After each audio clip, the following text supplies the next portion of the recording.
बड़ी खबर, गृह मंत्री अमित शाह के घर पर हो रही बैठक खत्म। अमित शाह के आवास पर करीब 3 घंटे ये बैठक चली है। बैठक में आईबी चीफ और एनएसए डोभाल भी शामिल थे।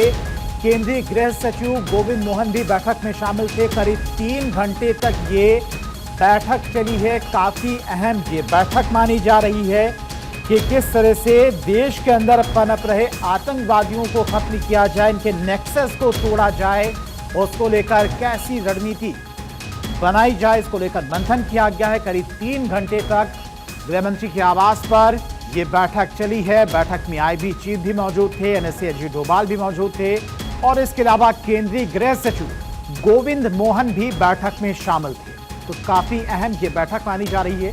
3 घंटे बैठक में मंथन किया गया है कि देश के अंदर पनप रहे आतंक के मॉड्यूल को कैसे खत्म किया जाए। अदिति हमारे साथ जुड़ गई हैं, पॉलिटिकल एडिटर।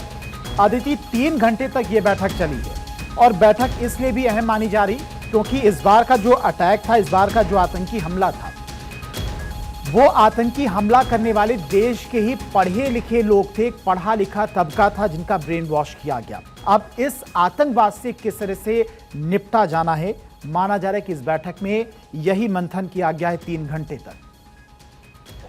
बिल्कुल, देखिए, क्योंकि आतंकवाद के 2 रूप हैं कि इस तरीके से पहलगाम का हमला हुआ था। पहलगाम का हमला हुआ जिसमें सरहद के पार से आतंकवादी आते हैं और शूट करके जाते हैं। तो पहला उस समय भी यह टारगेट था कि वो भारत देश से बाहर न जा पाए। 2 महीने तक उनको ट्रेस करते करते जिस तरीके से ट्रेस किया और फिर ऑपरेशन महादेव से उनको शूट किया और तीनों वो लोग जिन्होंने मारा था उनको मार गिराया। अब एक ऑपरेशन ये हो रहा है जिसकी तैयारी चल रही है कि ये जो पूरा मॉड्यूल चल रहा है यहाँ पर, जो पूरा नेक्सस है, कनेक्टेड है और ये माना जा रहा है कि दिल्ली नहीं, पूरे एनसीआर बल्कि उत्तर प्रदेश, हरियाणा से लेकर आगे तक ये कहीं ना कहीं जो दूसरी साउथ मेट्रो सिटीज हैं वहां पर भी ये नेक्सस चल रहा है। तो अभी जो प्रायोरिटी है इस नेक्सस को, उसकी कमर को तोड़ देना है और इस बात का पता लगाना है कि इस तरह का जो बारूद जैसे कहीं या ये है वो कहीं और पे भी है क्या। तो ऐसे में अलग अलग अपडेट्स आ रहे हैं, अलग अलग तरीका आ रहा है कि किस तरीके से तोड़ा जाए इस पूरे नेक्सस को।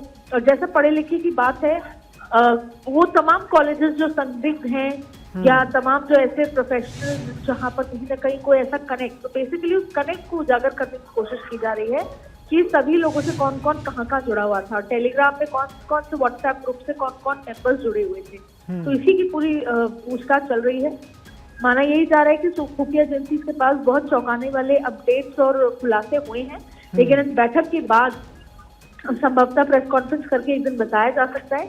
लेकिन उससे पहले इस पूरे नेक्सस को कैसे तोड़ना है उसकी तैयारी को लेकर आज एक बड़ी बैठक की गई है। ठीक है दीदी, बहुत बहुत शुक्रिया आपका तमाम सारी जानकारी के लिए। और चलिए इसी खबर पर तमाम और अपडेट के साथ में दिल्ली से संवाददाता गौरव हमारे साथ जुड़ गए हैं।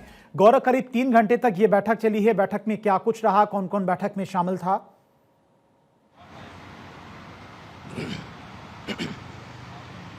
बिल्कुल, देखिए, केंद्रीय गृह मंत्री अमित शाह के आवास पर तकरीबन 3 घंटे तक ये पूरी एक बड़ी बैठक चली है और इस बैठक की अगर हम बात करें तो महत्वपूर्ण बैठक थी। इस बैठक में राष्ट्रीय सुरक्षा सलाहकार अजीत डोभाल भी मौजूद थे। इसके अलावा केंद्रीय गृह सचिव भी इस बैठक के अंदर मौजूद थे, हर चुकी मौजूद हैं और 3 घंटे तक ये बैठक चली है।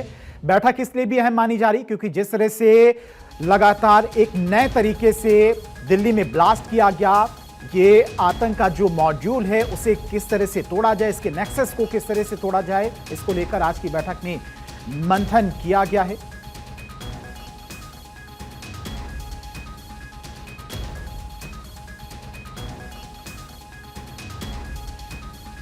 क्या कुछ रहा, चूंकि 3 घंटे ये बैठक चली और एक लंबी बैठक थी। इसमें आईबी चीफ भी मौजूद थे, एनएसए अजीत डोभाल भी मौजूद थे, केंद्रीय गृह सचिव भी इस बैठक में मौजूद थे।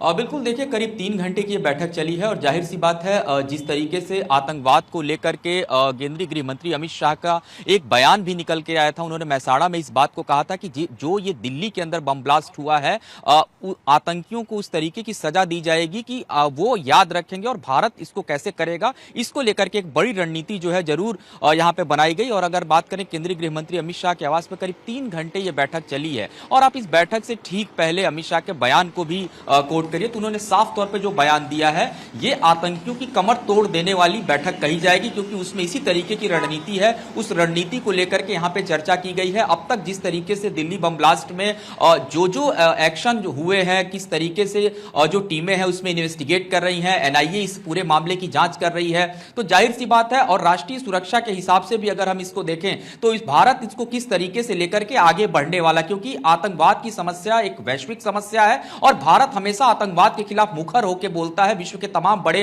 मंच पर जब भी प्रधानमंत्री जाते हैं वो अक्सर इस बात को कहते हैं।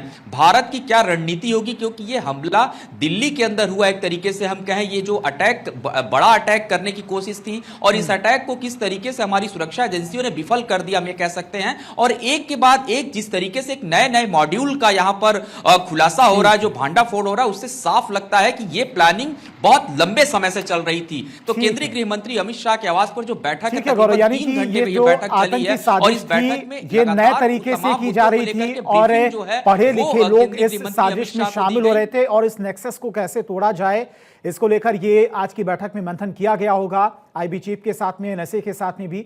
बहुत बहुत शुक्रिया गौरव आपका तमाम सारी जानकारी के लिए।